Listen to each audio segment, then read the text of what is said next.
கண்டினியூவா ஓரளவுக்கு நான் வீடியோ கொடுக்க ட்ரை பண்றேன். ஷார்ட்ஸும் நிறைய வரும். நம்ம இன்ஸ்டா பேஜை ஃபாலோ பண்ணிக்கோங்க. நம்ம யூடியூப் சேனலை மறக்காம சப்ஸ்கிரைப் பண்ணிக்கோங்க. என்ன வீடியோன்னு தானே கேட்குறீங்க. நிறைய பேர் கொடைக்கானல் எப்போக்கா போனீங்க, நிறைய வீடியோஸ் போடுறீங்க, திடீர்னு போனீங்களா, என்ன பிளானு, நீங்க அதை பத்தி வீடியோ போடுறேன்னு சொல்லி நான் ஸ்டோரி போட்டிருந்தேன். அதை பத்தி நிறைய பேர் கேட்டிருந்தீங்க, கமெண்ட் பண்ணியிருந்தீங்க. அதோட ஃபுல் வீடியோ தான் நம்ம பார்க்க போறோம். வாங்க வீடியோக்குள்ள போய் பார்க்கலாம். ஃபர்ஸ்ட் நம்ம கொடைக்கானல் எப்படி போனோம் அப்படின்னா, பிளான் பண்ணிலாம் போகலை நம்ம, சரியா? திடீர்னு ஒரு பிளான் தான். கன்னியாகுமரி போறதா தான் நம்ம ஒரு பிளான் பண்ணியிருந்தோம், சரிங்களா? ரொம்ப நாளா நான் கேட்டுட்டே இருந்தேன், கன்னியாகுமரி கூப்பிட்டு போங்க, எனக்கு அந்த கண்ணாடி பாலம் இருக்கு தெரியுமா, அங்கே பார்க்கணும்னு சொல்லிட்டு ரொம்ப நாளா ஆசை. இப்போ கூட்டிட்டு போங்க கூட்டிட்டு போங்கன்னு. அப்போ ஒரு சண்டே வந்துச்சு, உங்க அண்ணன் லீவ் போடுற, சரிவா கூட்டிட்டு போறேன் அப்படின்னாரு.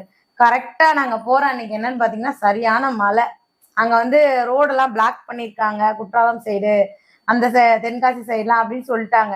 சரி ஓகே, என்ன பண்ண, அப்போ பக்கத்துல நம்ம திருச்செந்தூர்ல ஓரி போலாம் அப்படின்னு சொல்லிட்டு பிளான் பண்ணிட்டோம். எங்க கேமராமேன்ட்ட ஃபோன் பண்ணி கேட்குறோம், அவனும் நான் வர முடியாதுக்கா அப்படின்னு சொல்லிட்டான். அங்கிட்டு போகவே முடியாது சொல்லிட்டான். ஏன்னா அவன் ஒய்ஃபை கூட்டிட்டு வருவான்ல, அந்த பிளான்ல எங்கேயுமே போவேனா, இங்க போவா அங்க போ, நிறைய டென்ஷன், நிறைய ப்ரெஷர். அப்புறம் கடைசியில எனக்கு நான் வந்து ஹனிமூன் போகல, கொடைக்கானல் போல, ஊட்டி போல. நாங்க அந்த டைம் வந்து திருச்சி போயிட்டோம், எங்க அண்ணி வீட்டுக்கு போயிட்டோம். அதனால கொடைக்கானல் போலாமா அப்படின்னு ஒரு பிளான் வந்து சடனா தோணுச்சு. என் ஹஸ்பண்ட் கிட்ட சொன்னேன், சரி வா போலாம் அப்படின்னு சொல்லிட்டு நாங்க என்ன பண்ணிட்டோம், கிளம்ப ஆரம்பிச்சிட்டோம். அப்போ கார்லயே போலாமா இல்ல ட்ரெயின் பிடிச்சு போலாமான்னு ஒரு மைண்ட் இருந்துச்சு. அப்போ இங்க இருந்து மதுரைக்கு கார்ல போயிட்டு அங்க இருந்து நம்ம ட்ரெயின்ல போலாம் அப்படின்னு சொன்னாரு. சரின்னு உடனே என் ஃப்ரெண்டுக்கு போன போட்டு மதுரையில இருந்து இந்த கொடைக்கானல் ரோடுக்கு டிக்கெட் போட்டாச்சு, சரிங்களா? நம்ம இப்ப எத்தனை மணிக்கு கிளம்புறோம், சடனா பிளான் பண்ணி 8 மணிக்கு கிளம்புறோம். எங்க இருந்து, தூத்துக்குடியில இருந்து. ட்ரெயின் எத்தனை மணிக்கு, 11:10க்கு, சரியா? எங்க தம்பி ஒய்ஃபு வரணுமா, அவங்க 2 பேரும் வராக 9:20 ஆயிடுச்சு, சரியா? நாங்களும் கிளம்புறோம் 9 ஆயிடுச்சு. ட்ரெஸ் எல்லாம் எடுத்து பேக் பண்ணி திடீர் பிளான்ல கொடைக்கானல் பக்கத்து ஊர்னா நம்ம உடனே வந்துருவோம். கன்னியாகுமரி, குற்றாலம்லாம் நம்ம ஒரே நாள்ல வந்துருவோம். கொடைக்கானல் போயிட்டு உடனே ரிட்டர்ன் வர முடியுமா, எல்லா பிளேஸையும் பார்க்காம? சீக்கிரமா கிளம்ப என் தங்கச்சி சீக்கிரம் கிளம்பு சீக்கிரமா ஒரே திட்டிட்டு இருந்தா. சடனா 9:20க்கு வண்டி எடுத்தாரு, எங்க இருந்து, தூத்துக்குடி பல்க்ல இருந்து. போற கரெக்டா 11 மணிக்கு உள்ள போய் இறங்குறோம். செம்ம ட்விஸ்ட்டுங்க. இந்த அது என்ன கூட ஓட ஓட ஓடோடி போறான்னு சொல்லிட்டு தமன்னா படத்துல ஓடுவா தெரியுமா ட்ரெயினை பிடிக்க, அது மாதிரி செம்ம ஸ்பீடு, செம்ம பண்ண. அந்த வீடியோலாம் நாங்க எடுக்கல. அந்த வீடியோலாம் பாத்தீங்கன்னா செம்ம பண்ணா இருந்திருக்கும். ஸ்பீடா போய் நிக்கிறோம், நாங்க போய் ஏறி இறங்குறோம், ட்ரெயின் போயிடுச்சு. பார்த்தீங்களா ட்விஸ்ட் எவ்வளவு அழகா இருந்துச்சு பார்த்தீங்களா? சரி என்ன பண்ண, அடுத்த ட்ரெயின்ல போலாம் அப்படின்னு சொல்லி பேசிட்டு இருந்தோம். வேண்டாம் கார்லயே போயிடலாம் அப்படின்னு சொல்லிட்டு முடிவு பண்ணிட்டு கார்லயே இங்க இருந்து கொடைக்கானல் போயாச்சு. கொடைக்கானல் போயிட்டு பிளேசஸ்லாம் பார்த்தீங்கன்னா ரொம்ப சூப்பரா இருந்துச்சு. நாங்க செம்ம என்ஜாய் பண்ணோம். இங்க இருந்து ஒரே ஒரு பிரியாணி தாங்க சாப்பிட்டு போனோம், வெஜிடபிள் பிரியாணி. ஏன்னா எங்க என்ன இருக்கு என்ன ஒண்ணுமே தெரியல, கொடைக்கானல் போனா போதுங்கிற மைண்ட் ஆயிடுச்சு நாங்க 4 பேருக்குமே. அப்புறம் அங்க போயிட்டு பசியோட இருந்தோம். ரிசார்ட் வேற புக் பண்ணலையா, அங்க போய் தான் புக் பண்ணோமா. புக் பண்ணிட்டு பசியோட இருக்கோம். அங்க ஒரு குரூப் வந்து ஒரு ஃபேமிலியா, பெரிய ஃபேமிலி வந்திருந்தாங்க. பாத்தீங்கன்னா செம்மையா இருந்துச்சு. அவங்க டான்ஸ் எல்லாம் பண்ணி என்ஜாய் பண்ணிட்டு இருந்தாங்க. அவங்க வந்து 2 நாள் ஆயிடுச்சு போல, அவங்க கிளம்பிட்டு இருந்தாங்க வீட்டுக்கு. நாங்க அப்பதான் போயிட்டு ரிசார்ட்ல புக் பண்ணிட்டு உட்காந்துருக்கோம். எனக்கு செம்ம பசி. எப்ப கடையில போய் ஏதாவது வாங்கிட்டு வாங்க அப்படின்னு சொல்லிட்டு இருந்தேன். கரெக்டா நாங்க ரூமை திறந்து உள்ள போயிட்டு வெளியே கடைக்கு கிளம்புறதுக்கும் அவங்க சாப்பிட கூப்பிட்டாங்க. எனக்கு என்ன ஒரு ஆச்சரியம்னா, எனக்கு ஒரே ஹாப்பி. பசியோட இருக்கும், கடையில போய் இனிமேதான் வாங்கணும். எனக்கு ஒரு மாதிரி ரொம்ப டயர்டா இருந்துச்சு. என் கூட வந்த பாப்பாக்கும் கொஞ்சம் டயர்டா இருந்துச்சு. ஏன்னா நம்ம டிராவல் பண்ணி வரும்போது, மழை எல்லாம் சுற்றி வரும்போது, ஃபர்ஸ்ட் டைம் போறோம் அப்படிங்கும்போது ஒரு மாதிரி ரொம்ப தலலாம் கிருந்தா இருந்துச்சு. அவங்க சாப்பாடு கூப்பிட்டு வந்து எங்கிட்ட வந்து சாப்பிடுங்க அப்படின்னு சொன்னாங்க. பிரியாணி செஞ்சிருந்தாங்க, அதுவும் எனக்கு ரொம்ப பிடிச்சிருந்துச்சு. சாப்பாடு ரொம்ப சூப்பரா இருந்துச்சு. நான் அவங்களுக்கு ரொம்ப ரொம்ப தேங்க் பண்ணிக்கிறேன். ஒரு பசியோட ஒருத்தவங்க வரும்போது அவங்களுக்கு சாப்பாடு கிடைக்கிறதுங்கிறது வந்து ஒரு பெரிய விஷயம். ஏன்னா நம்ம எல்லாம் வாழ்றதே வந்து சாப்பாட்டுக்காக, கஷ்டப்பட்டு உழைக்கிறது ஒரு ஜான் வயிற்றுக்குன்னு சொல்லுவாங்க. அதை நான் உணர்ந்தேன். உண்மையில சொல்றேன், யாராவது சாப்பாடு கேட்டாங்க அப்படின்னா தயவு செய்து வாங்கி கொடுத்துருங்க. ஏன்னா பசி வந்து யாராலையுமே தாங்கிக்கவே முடியாது. எனக்கு உண்மையில அன்னைக்கு வந்து ரொம்ப வந்து ஒரு எப்படி சொல்ற, நிறைய சந்தோஷமா இருந்துச்சு. அதுக்கப்புறமா செம ஃபன்னா இருந்துச்சு. எல்லா இடங்களும் நிறைய சுத்தி பார்த்தோம். அருவி, மலை, அதுக்கப்புறம் குணா குகைகள், எல்லாமே நல்லா சுத்தி பார்த்தோம். நைட்டும் ஃபன்னா இருந்துச்சு. ஆனா என்ன கேம்ப் மட்டும் அந்த இதெல்லாம் போட்டு எங்களால அதை வந்து என்ஜாய் பண்ண முடியல. அது வந்து மழை டைம் அப்படிங்கிறதுனால மழைலாம் கொஞ்ச நேரம் பெஞ்சிட்டே இருந்ததுனால நாங்கள் அது வந்து பண்ண முடியல. 2 நாள் செம்ம என்ஜாய்மெண்ட் பண்ணோம். வேற லெவலா என்ஜாய் பண்ணுச்சு. அதுக்கப்புறம் ஒரு விஷயம் நடந்துச்சு. அந்த விஷயத்த சொல்றேன். அதாவது இட்லி வந்து ஒரு 10 இட்லி இருந்துச்சு. சரிங்களா? அந்த கதையை கேட்டீங்கன்னா என் வீட்டுக்காரர் சிரிப்பாரா இல்ல திட்டுவாரான்னு எனக்கு தெரியாது. இட்லிய வச்சுட்டு போயிட்டாங்க. அந்த ஊருக்கு கிளம்புறாங்கன்னு சொன்னல, அவங்க இட்லி வச்சுட்டு போயிட்டாங்க. நாங்க என்ன பண்ணோம், வெளியே போயிட்டு வந்தாச்சு. வந்துட்டு நைட்டு ஒரு 10:30 இருக்கும்னு நினைக்கிறேன். பசிச்சுட்டு சரி என்னடா இருக்குன்னு போய் கிச்சன்ல போய் பார்த்தா இட்லி இருந்துச்சு. இவங்க என்ன பண்ணிட்டாங்க, என் வீட்டுக்காரரும் என் தம்பியும் சேர்ந்து இட்லியை உதுத்து உப்புமா போட்டு சாப்பிட்டாச்சு. பார்த்துக்கோங்க, அது யாரு அவங்க எதுக்கு வச்சுட்டு போனாங்கன்னு எங்களுக்கு தெரியாது. இது வந்து செம்ம ஃபன்னா இருந்துச்சு. என் வீட்டுக்காரர் நான் சொன்னேன், தேவையில்லாத வேலை அப்படின்னு. ஆனா சாப்பிடும்போது நல்லா இருந்துச்சு. நான்லாம் நல்லா சாப்பிட்டேப்பா, நான் போய் சொல்ல மாட்டேன். இது ஒரு செம்ம ட்விஸ்டா இருந்துச்சு, நல்லா இருந்துச்சு. உங்களுக்கு இந்த மாதிரி அனுபவம் ஏதாவது இருக்கா வெளியூர்ல போயிட்டு அப்படின்னு சொல்லுங்க. ஏன்னா அந்த ரிசார்ட்ல வந்து கிச்சன்லாம் இருக்கு, நம்ம வேணா கொண்டு போய் சாப்பிடலாம், சமைச்சுக்கலாம். ஆனா பட் நமக்கு டைம் இருக்காதுல்ல. நம்ம வந்து தெரியாத ஊருக்கு திடீர்னு போனதுனால திடீர்னு 11 மணிக்கு பசி எடுக்கும்போது எங்க கடை இருக்கும் நமக்கு ஒண்ணுமே தெரியாது. சடனா இட்லி இருந்ததுனால நாங்க வந்து இட்லி உப்புமா செஞ்சு சாப்பிட்டோம். ரொம்பவே ஒரு அதுவும் நல்லா இருந்துச்சு. கொடைக்கானல்ல சுத்தி பார்க்க போயிருந்தோம். அருவி எல்லாம் சுத்தி பார்த்துட்டு ஃபர்ஸ்ட் வந்து பார்த்தது வந்து ஒரு அருவி பார்த்தோம். அதுக்கடுத்து வந்து தூண் பாறைன்னு சொல்லிட்டு ஒரு இடத்துக்கு போனோம். அங்க வந்து பாறை வந்து நேர தூண் மாதிரியே நிப்பாட்டி இருக்கும்னு சொல்லுவாங்க. அங்க போயிட்டு நாங்க சுத்தி பார்த்துட்டு இருந்தோமா. நாங்க வந்து ஒரு கார் அரேஞ்ச் பண்ணி தான் போனோம். எங்க கார்ல வந்து சுத்தி, ஏன்னா அண்ணனுக்கு வந்து லொகேஷன் தெரியாது. மூர்த்தி அண்ணனுக்கு வந்து லொகேஷன் தெரியாது. அதனால அங்கேயே ஒரு கார் அரேஞ்ச் பண்ணி ஒரு டிரைவர் அரேஞ்ச் பண்ணி நாங்க போனோம். போன இடத்துல பாத்தீங்கன்னா தூண்பாறையில அவர் ஒரு இடத்துல எங்களை இறக்கி விட்டுட்டு அவர் ஒரு இடத்துக்கு காரை எங்கேயோ கொண்டு நிப்பாட்டிட்டாரு. நாங்க உள்ள போயிட்டு வெளியே வாரோம், காணோம். நடக்கிறோம் நடக்கிறோம் நடக்கிறோம், மேல நடந்துட்டே இருக்கோம். எங்க காரை தேடுறோம், எங்க நிக்குது எங்க நிக்கு. எனக்கு வந்து காரோட அந்த நம்பர் மட்டும் எனக்கு தெரியும். இவர் டிரைவருக்கு ஃபோன் பண்றோம். மலை பிரதேசம் அப்படிங்கிறதுனால வந்து டவர் எடுக்கல. எங்க நிக்கிறாருன்னு தெரியல. அந்த கூட்டத்துல எனக்கு ரொம்ப எப்படி சொல்றது, ஒரு 1 கிலோமீட்டர் 2 கிலோமீட்டர் அது இருக்கும். அதுக்கடுத்து வந்து பாத்தீங்கன்னா நம்ம குணா குகை இருந்துச்சு. அது வரைக்கும் நடந்து வந்துட்டாங்க. எங்க காரை காணவே காணோம். செம்ம டென்ஷன் ஆயிடுச்சு எனக்குலாம். எங்க போய் தேடுறது? ஏன்னா சுத்தி சுத்தி நிறைய டூரிஸ்ட். ஏன்னா மே எண்டுல போனோமா, சுத்தி சுத்தி பாத்தீங்கன்னா டூரிஸ்ட். நம்ம கார் எதுன்னு நமக்கு தெரியல.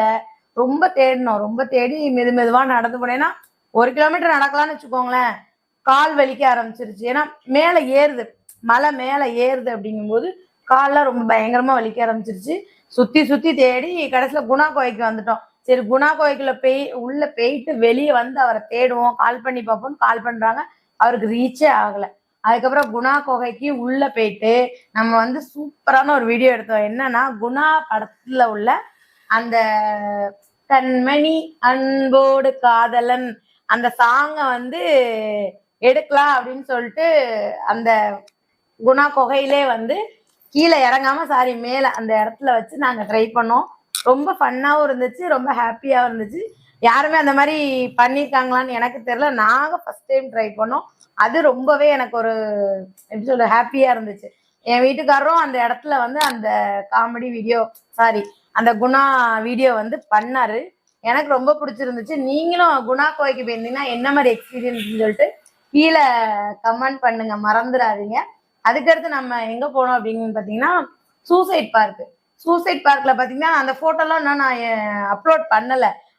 குரங்கு 2 மேல இருந்து எங்களை பாக்குற மாதிரி நாங்க இப்படி திரும்புற மாதிரி என் தம்பி போட்டோ. ஐயோ அது செம பண்ணு. அந்த போட்டோ ஆட் பண்றேன் உங்களுக்கு கீழே. அந்த குரங்கும் பாக்குது, நாங்களும் பாக்குறோம். எது குரங்குன்னே தெரியல. அது அளவுக்கு அழகா இருந்துச்சு. அந்த என்ன சொல்றது, சூசைட் பார்க் வந்து நல்லா மேல ஏத்தி கட்டி வச்சுட்டாங்க, யாருமே எட்டி பார்க்காத மாதிரி. ஏன்னா நிறைய பேர் அங்க வந்து சூசைட் பண்ணிக்கிட்டாங்க அப்படிங்கிறதுனால எனக்கு அதை எட்டி பார்க்கணும்னு ஒரு ஆசை. பட் என்னால ஏறி எட்டி பார்க்க முடியல. ஆனா நல்லா இருந்துச்சு. அதுக்கப்புறம் நம்ம வெளியே வந்து அதுக்கப்புறம் நம்ம எங்க போனோம், ரோஸ் கார்டன் போனோம். ரோஸ் கார்டன்லாம் பாத்தீங்கன்னா அவ்வளோ ஒரு அழகா இருந்துச்சு. ஆனா நாங்க ஈவினிங் டைம் போனதுனால ரொம்ப கொஞ்சம் இருட்டாக ஆரம்பிச்சிருச்சு. ஆனா பார்க்க ரொம்ப அழகா இருந்துச்சு. அங்கேயும் நிறைய போட்டோ ஷூட்டு, 2 3 சாங்ஸ் அதெல்லாம் எடுத்தோம். அப்புறம் எனக்கு முக்கியமான எனக்கு ரொம்ப ரொம்ப பிடிச்ச மூவி அங்காடி தெரு படத்துல இருந்து ஒரு 2 சாங், ரெண்டா 3 சாங், 2 சாங்ல வந்து 3 கட்டு 4 கட்டா எடுத்திருந்தேன்.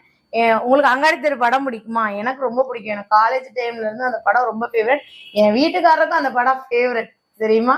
அந்த சாங்ஸ் பிடிக்காதவங்க யாருமே இருக்க முடியாது. அதுல உள்ள எல்லா சாங்ஸுமே நல்லா இருக்கும். பட் உன் பேரை சொல்லும் போதே, அப்புறம் கதைகளை பேசி மெழுகிறே சாங் வந்து எங்களுக்கு ரொம்ப ரொம்ப ரொம்ப பிடிச்ச சாங். அது 2மே நாங்க சூப்பரா பண்ணியிருந்தோம் நான் நினைக்கிறேன். நீங்க கீழே எப்படி இருந்துச்சுன்னு சொல்லிட்டு கீழே கமெண்ட் பண்ணுங்க, மறக்காதீங்க. ஆனா ஃபுட்டுலாம் பாத்தீங்கன்னா நம்ம ரொம்ப ரேட்டுங்க, பொய் சொல்லக்கூடாது. ஃபுட்டெல்லாம் உண்மையிலே ரேட் அதிகம் தான். நம்ம ஊரை விட அங்க வந்து ரேட் அதிகம் தான். அப்புறம் ஸ்வெட்ரு வாங்கினோங்க, சூப்பரா அமைஞ்சிருந்துச்சு. எனக்கு சொட்டர் என் வீட்டுக்காரருக்கு வாங்கல, என் தம்பி வைஃப்க்கு அவங்களுக்குமே சொட்டர் வாங்கியாச்சு. என் வீட்டுக்காரருக்கு மட்டும் நான் வாங்கி கொடுக்கல. என் தம்பிட்ட இருந்து ஆட்டையை போட்டா ஒரு வீடியோ போட்டிருக்காரு. அவரோட சொட்டர்ன்னு நினைக்காதீங்க சரியா, அது அவரோட சொட்டரே கிடையாது. அவன்கிட்ட இருந்து புடுங்கி போட்டு வீடியோ பண்ணிக்கிட்டு இருந்தாரு. பட் அதான் சொன்ன செம்ம என்ஜாய்மெண்ட்டா இருந்துச்சு. எனக்கு ரொம்ப ஹாப்பியா இருந்துச்சு.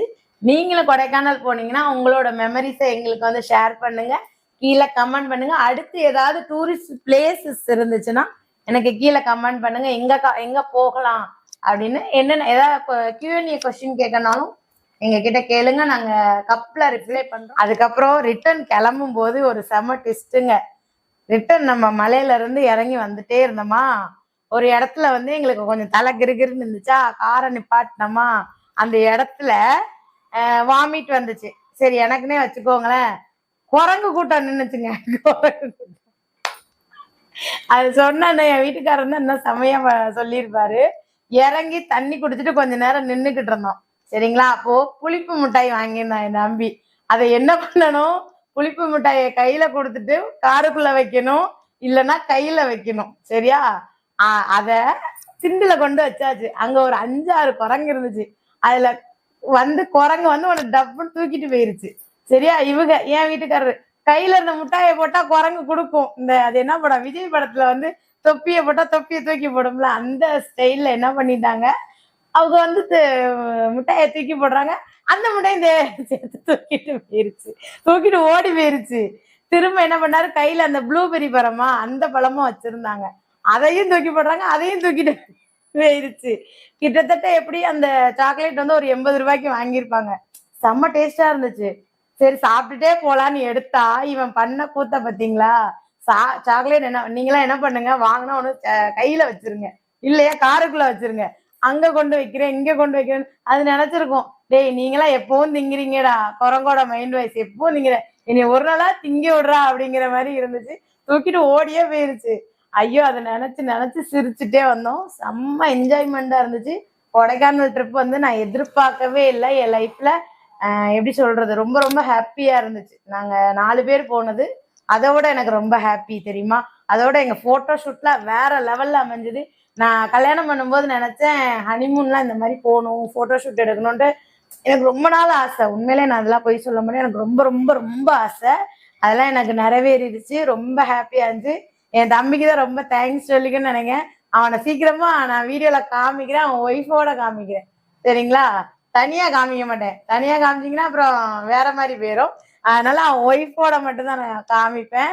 செம்ம என்ஜாய்மெண்ட்டுங்க, பொய்யே சொல்லக்கூடாது. எனக்கு ஹனிமூன் போன அந்த ஒரு ஹாப்பினஸ் வந்து எனக்கு கிடைச்சிருச்சு. இந்த 3 வருஷம் கழிச்சு நான் மறக்கவே முடியாத ஒரு ட்ரிப்புன்னா நான் கொடைக்கானல் ட்ரிப்பை தான் சொல்லுவேன். இன்னும் நிறைய ஃபன் வீடியோஸ்லாம் இருக்கு. அடுத்து நாங்கள் சேலம் போனது, அதுக்கப்புறம் குலசேகரப்பட்டினம் கோயில் போனது, திருச்செந்தூர்ல இவங்க பண்ண அலம்பல் எல்லாமே அடுத்தடுத்து ஒரு வீடியோவா நான் போடுறேன். நீங்க கண்டினியூஸா சப்போர்ட் பண்ணுங்க. அடுத்து என்ன கொஸ்டின் கேட்கறதுனாலும் கீழே கமெண்ட் பண்ணுங்க. மிஸ் பண்ணாம நம்ம சேனலை சப்ஸ்கிரைப் பண்ணிக்கோங்க. அடுத்து ஒரு சூப்பரான வீடியோல பார்க்கலாம். உங்களிடமிருந்து விடைபெறுவது உங்கள் மூர்த்தி தாமரை. பை.